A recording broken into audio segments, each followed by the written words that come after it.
There is an exam happening in India. The story I cover in this video will still hold true whether you are watching this in 2026 or years from now, as long as this exam still exists. Over 20 lakh students take this exam every single year. Some have spent months preparing, some have spent years. And in the weeks before this particular exam, young people have already died by suicide, not because of the exam itself, because of the pressure built around it. This is the NEET story. It is not new, and unless something changes, it will not be the last time we cover it. By the end of this video, you will understand exactly why a system built to stop one kind of corruption ended up creating another kind, and you will meet a 17-year-old girl whose story Tamil Nadu has never been able to forget. Let us start with what NEET actually is, because understanding what it actually is changes how you see everything that follows. NEET stands for National Eligibility Cum Entrance Test. It is the single exam that decides whether you become a doctor in India. Not your 12 years of schoolwork, not your state board marks. One exam, one day, one score. That decides your entire future as a doctor in India.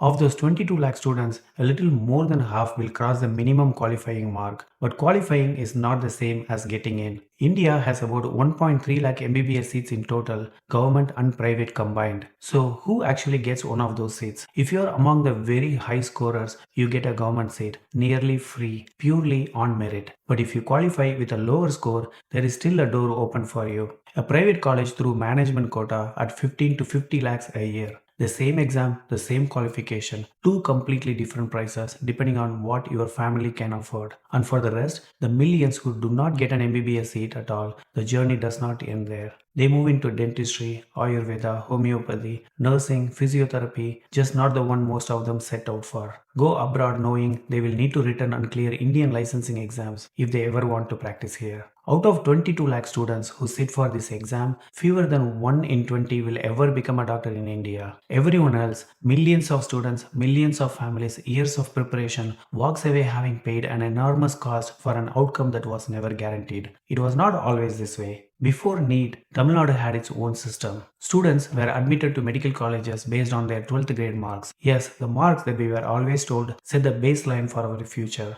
No separate entrance exam, no 2 years of expensive coaching in a city far from home. You studied hard in school, you scored well, you got in. But let me be fair here, that system was not perfect either. State board exams varied in difficulty from state to state. A high score in one state board exam did not always mean the same thing as a high score in another state's board exam. Coaching existed then too. Families still paid for tuition to maximize marks, and board exams reward memory and structured answers more than the fast applied thinking medicine actually demands. So, this is not a story of a perfect system being destroyed by a flawed one, but it is a story of one real problem being fixed while a different real problem was made worse. And the system was rigorous. Do not mistake simplicity for being lenient. Scheduled caste and scheduled tribes are communities recognized by India's constitution, having historically lived outside the mainstream social and economic structure. The reservation system gives them a protected percentage of seats in government institutions as a corrective measure. At Madras Medical College in 2014, one of India's most prestigious medical institutions, the cut-off difference between a general category student and an SC or ST student was less than 3 marks out of 200. That is how close the competition was, and that is how broad the access was for everyone. Remember this, it matters more than you think right now, and you will understand exactly why as we go further into the story. Government school students, Tamil medium students, and rural students, they were in those colleges. They were becoming doctors, and many of them went back to serve the communities they came from. Then NEET arrived, and that system was replaced by one national exam designed around a national curriculum that not every student in India had been taught. Before NEET, every state ran its own medical entrance exam. Students in Tamil Nadu took a Tamil Nadu exam, students in Maharashtra took a Maharashtra exam. Private colleges ran their own tests. The system was chaotic, different syllabi, different standards, different levels of corruption. In 2010, the Medical Council of India proposed a single national exam to fix that chaos. After years of legal battles, the Supreme Court struck it down in 2013, restored it in 2016, became mandatory for every medical seat in India from 2016 onwards. The intention was simple. One transparent merit-based system. No more capitation fees, no more buying your way into a medical college. But to understand why NEET was introduced at all, you have to understand what was happening before it. Private medical colleges in India were running what was effectively an open market for seats. Families paid what was called a capitation fee, an unofficial payment made directly to the college in exchange for a medical seat. These were not small amounts. Before NEET, capitalization fees at some private colleges exceeded 1 crore rupees. It was considered illegal. It was widespread, and it meant that a wealthy family could buy their child a medical seat regardless of merit, while a student from a village with the right score and the wrong bank balance had no path in. That corruption was real, and NEET was designed specifically to end it. To a significant extent, it did. The era of direct under the table capitation payments largely ended, but here is the twist. Private colleges did not stop making money. They simply moved it into a legal structure called the management quota. Here is how the management quota works. Private medical colleges are allowed to reserve a percentage of their seats for what is called the management quota. Seats that need qualified students can buy at a significantly higher fee than merit seats. State government committees set the maximum permissible fee, but enforcement varies. And many colleges add development fees and corpus funds on top of the official tuition. The result? Management quota seats in private medical colleges can cost between 15 and 50 lakhs per year. For a 5-year MBBS course, that's potentially over several crores, and it is being charged legally. You still need a NEET score, but the score threshold is lower and the fee is vastly higher. Money still decides who becomes a doctor in India. The method just changed. NEET did not end the corruption. In fact, NEET made the corruption legal. Before NEET, a rich family paid 1 crore rupees under the table to get their child a medical seat. After NEET, a rich family pays the same 1 crore or more rupees in installments with a receipt regulated by a state committee to get their child a medical seat. The money is the same. The outcome is the same. The only thing that changed is the paperwork. On paper, a fair idea, but here is what happened in practice. But before we go further, it is worth asking a question that rarely gets asked. Why is becoming a doctor still the single greatest marker of success in Indian society? Ask any Indian family what they want for their child. The answer has not changed in 50 years. Doctor, engineer, maybe a government officer. And of those three, doctor sits at the top. Some parents carry a genuine motivation. They grew up watching people around them suffer from conditions that went untreated. They want their child to be the person who changes that. That intention is real and it is noble. But let us be honest, that is not the majority. For most families, the word doctor carries something else entirely. It is pride, it is status, it is the ability to say it at a family gathering and watch the room respond differently. It is the visiting card, the prefix, the way a neighborhood talks about your child for years. It is not about saving lives, it is about what a title does for the family in the eyes of the community, the extended relatives, the society that has always ranked people by what they became. And so, 24 lakh students sit for one exam every year. Families spend 10, 15, 20 lakh rupees on 2 years of coaching. A child's entire childhood is restructured around one score on one day. Not necessarily because the child wants to be a doctor, sometimes because the family needs to say that they are. Ask yourself, is it the child who wants to become a doctor, or is it a society that decided somewhere along the way that this one profession is the highest academic achievement a human being can reach and then quietly passed that verdict down to every family, every classroom, and every 17-year-old sitting alone in an exam hall? I don't have an answer to that, but it is a question every family and every society should sit with honestly. For example, you have two students who both want to become doctors. One studies in a private CBSE school in Chennai or Delhi, English medium, well-funded science labs, access to paid coaching from class 9 onwards. The other student studies in a government school in a village in Ariyalur, Tamil medium, one science teacher for 4 subjects, no coaching center in the district, family income that cannot stretch to 2 years of NEET preparation classes in a city. Both students are intelligent, both work hard, both want to serve their community, but on exam day, they are sitting for the same paper designed around a national curriculum that one of them spent years preparing for and the other spent 12 years learning around. That is not the same starting line. This is the NEET problem in one image. Tamil Nadu has been making this argument since 2012.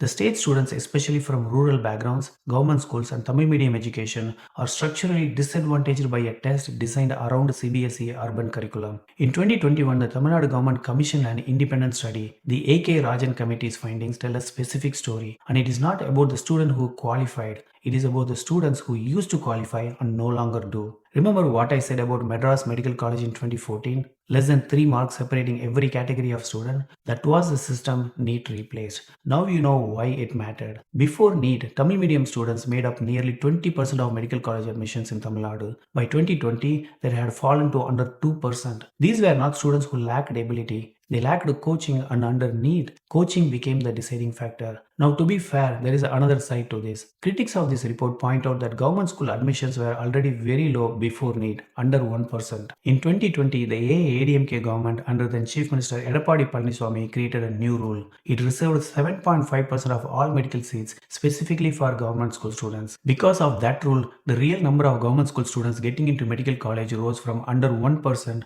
up to about 8% today. That credit belongs to that government and it deserves to be said plainly. But the Tamil medium number stands on its own, separate from this. Nearly 20% down to under 2%. That decline is not disputed by anyone. But here is the part that rarely gets said clearly enough. The students who come from these villages, they speak the language of those villages. They know the names of the streets. They know which family cannot afford to travel to the city for treatment. They know the festivals. They know the food. The silence that means something is wrong. They are not going to serve in those villages because of a government posting. They are going to serve there because that is home. A doctor who comes from Aryalur and goes back to Aryalur is not the same as a doctor who is assigned to Aryalur from somewhere else. That distinction between a doctor who belongs to a community and a doctor who is deployed to one is something no exam score can measure. That is exactly the kind of doctor NEET is quietly filtering out. The deeper concern the committee raised is this. The students who used to come from Tamil Nadu villages and go back to serve as doctors in those same villages are disappearing from medical colleges entirely. A Tamil Nadu without enough doctors willing to work in its rural primary health centers is not a hypothetical anymore. It is a trajectory already in motion. The Rajan report itself has critics. Some have argued it was commissioned by a government with a political position already decided and that its data was selectively used. That is a fair challenge to raise. But the numbers, the 20% that became 2%, are drawn from admission records, and those records do not have a political affiliation. M.K. Stalin, as Chief Minister of Tamil Nadu, wrote to 12 non-BJP state governments asking for a united stand against NEET. He called it an attack on federalism. The Tamil Nadu Assembly passed a bill seeking exemption from NEET. Education is a concurrent subject in India. That means both the center and the states have jurisdiction over it. If you have not watched our video on the Indian Constitution explaining what a concurrent subject means, I included the link in the description. It will help this section makes even more sense. Having said that, NEET effectively removes states from a decision that directly affects who gets to become a doctor in their hospitals, their villages, in their communities. For a state bill to become law, it needs a President of India's approval, what is called a presidential assent.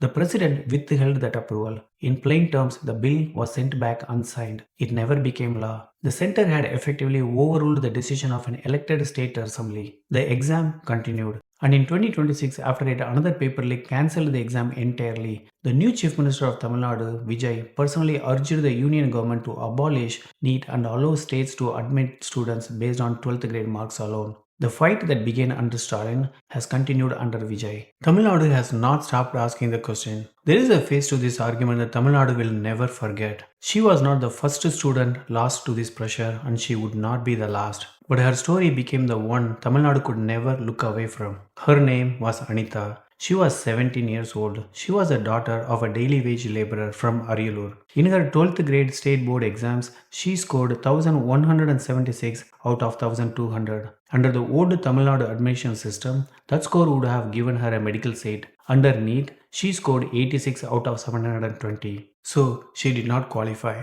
She didn't give up. She filed a petition in the Supreme Court herself, arguing that NEET was unfair to students like her. The Supreme Court dismissed her case. 9 days later, on September 1, 2017, Anitha died by suicide at her home in Aryalur district. I get emotional saying this. She was just 17 years old. The protest that followed shut down Tamil Nadu. Every major politician, every film star, every community organization in the state responded, continued. And Anitha is not alone. Since 2017, at least 20 students in Tamil Nadu alone have died by suicide connected to the fear and pressure of NEET. Her story lives on. The Tamil Nadu government named an auditorium in Aryalur Medical College after her. Her family used the money they received from donations to build a library in their village. That library has around 4,000 books, but Anitha never got to become a doctor. Now, let us talk about what happened in 2024. If Tamil Nadu argument was about fairness, the 2024 controversy was about something else entirely. In May 2024,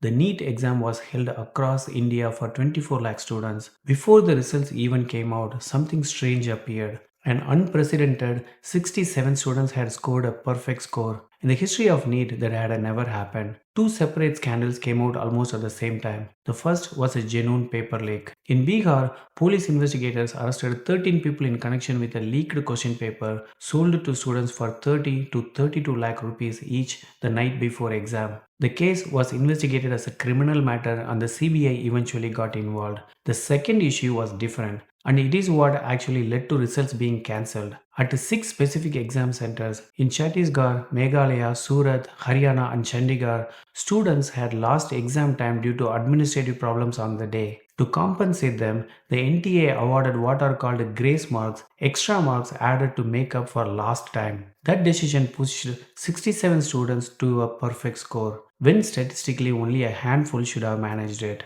The Supreme Court stepped in. It ordered the grace marks removed for all 1563 students who had received them. Each of the students was given a choice, either keep their original score without the bonus marks or retake the exam. Separately, NTA confirmed 63 cases of actual malpractice connected to the leak and 23 students were formally debarred. Two different problems, two different investigations, one badly shaken exam. 24 lakh students had sat for that exam. Families had spent years and lakhs of rupees preparing, and the entire result of that exam for every student in India was now under a shadow. In 2026, the original NEET exam was held for over 22 lakh students. Within days, it was cancelled. Investigators found that nearly 120 questions circulated beforehand through Telegram in Rajasthan matched the actual exam paper almost exactly. It was not a rumor, it was a confirmed leak, serious enough that the National Testing Agency cancelled the entire exam outright, not just a handful of results, the whole exam for every student in the country. The CBI took over the investigation.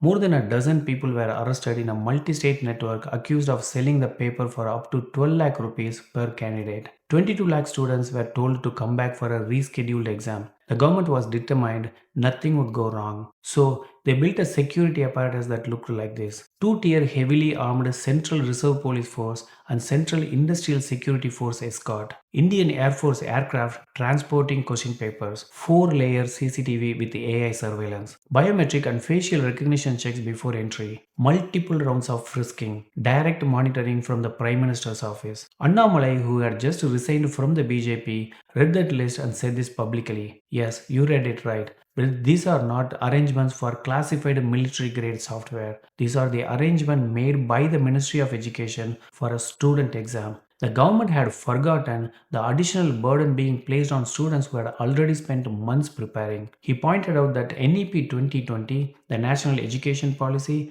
the government's own framework for reforming India's education system, specifically aims to reduce exam stress. And that same government was now creating the most stressful exam environment in India's history to fix a problem created by their own examination body. His former party pushed back immediately. Tough security is necessary to restore confidence in the system. Both points are true. That is what makes this so hard. In the days before the rescheduled exam, the deaths began again. A 19-year-old girl in Coimbatore, Tamil Nadu, died by suicide ahead of the retest. A 17-year-old in Delhi died by suicide, leaving a note apologizing to her parents for not meeting their expectations. A 22-year-old in Rajasthan died days later. All of them connected to the pressure of a single exam. Not because they were not capable, not because they did not want to try, because the weight of one day, one test, one score, one shot at becoming a doctor had become heavier than they could carry. The exam is one thing, but step back for a moment and ask a harder question. Can really any single test on any single day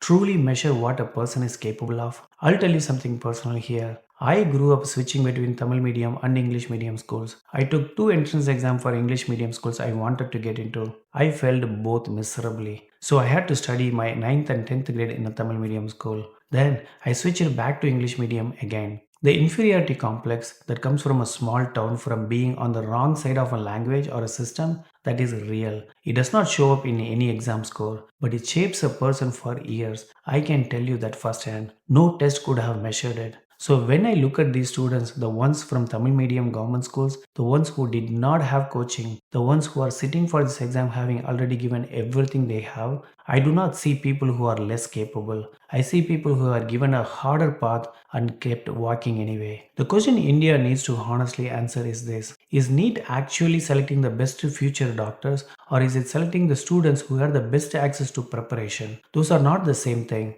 And in a country that desperately needs doctors in its villages, that difference matters enormously. The bigger question: we are living in a world where AI can pass a medical licensing exam. We are living in a world where pattern recognition, diagnostic software, and machine learning are already being used in real hospitals to do what doctors once did alone. Is India's approach to current medical education one high pressure exam, years of coaching, enormous financial investment, extreme psychological toll, preparing doctors for that world? Or is it producing a generation of test passers who are exhausted before they even enter a hospital ward? The AK Rajan committee raised this in 2021. The NEP 2020 raises it. The students dying by suicide before their results are declared raise it in a way no committee report ever could. India produces some of the finest doctors in the world. Tamil Nadu, in particular, has a healthcare system and a medical education culture that other states travel to study. The question is not whether standards should exist.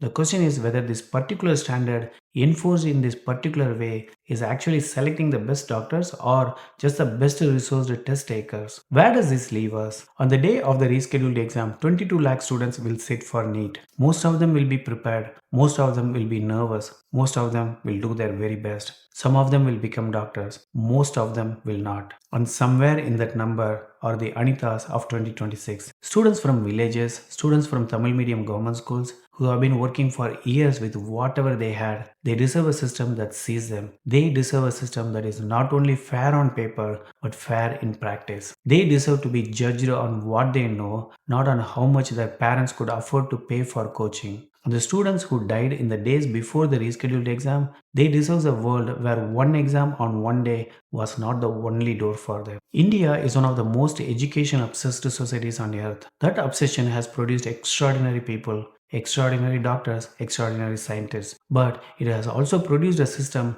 where a 17-year-old girl who scored 1176 out of 1200 did not get to become a doctor, and where a dozen young people died by suicide in the days before a rescheduled exam. That is not a system failure in the paperwork. That is a failure in how India imagines the future of its children. The rescheduled exam has a date. The question of what kind of system India wants, that one does not have a date yet. Before I close, there is an update I need to give you because the story is not finished. As of recording this, different news organizations are reporting more than a dozen NEET aspirants who have died by suicide in the weeks since the original exam was cancelled. These were not isolated cases in one city or one state. They span the country, different ages, different backgrounds, the same exam, the same pressure. These are not statistics. These are sons, often the only child in a family that pinned everything on this one exam. And by the time you are watching this, whether that is today or years from now, the number connected to whatever exam exists at that point, that is the part that should unsettle all of us. Not just that students are under pressure, that is not new.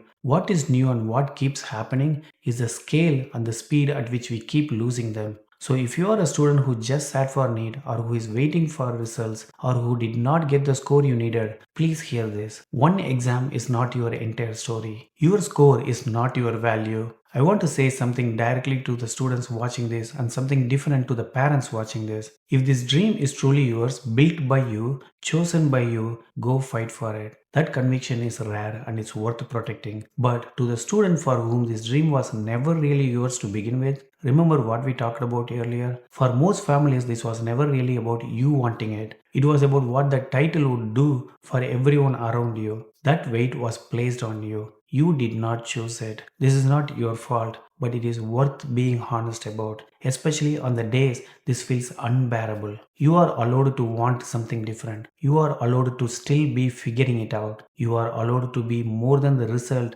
of one test designed by the people who will never ever know your name. To the parents, your child becoming a doctor was never the point. Your child is surviving long enough to become whoever they are meant to become. That was always the point. No medical degree is worth more than that. There is more than one way to serve people, more than one way to matter, and there is more than one way to make a family proud. We are also living in a world where AI is already learning, reasoning, and assisting in medicine itself. The students who will thrive in that world are not the ones who memorized the most facts. They are the ones who stayed curious enough to keep learning long after the exam was over. That kind of curiosity is something no coaching class teaches and no entrance exam measures. Do not let this system define you. Do it to learn, not just to pass. Nothing worth having comes easy. This is not a warning, that is the whole point. No one is coming to save you. Being a functioning adult means realizing you are responsible for everything in your life, even if it wasn't your fault. So ask yourself this, honestly, just once. If nobody else's expectations existed, what would you actually want to become? That is the story you need to stick to. And that story does not begin with an exam result. It begins the moment you decide to choose your own path and keep going. If becoming a doctor is not the path that opens for you, that is not the end of your story. There are 1,000 other ways to build a meaningful life. Please look beyond this one exam. Whatever you are feeling right now, you do not have to face it alone, and it will not feel this heavy forever. And if you or someone you know is struggling right now, please reach out to iCall at 915-298-7821. It is a free mental health helpline in India. You do not have to carry this alone. Thank you for watching.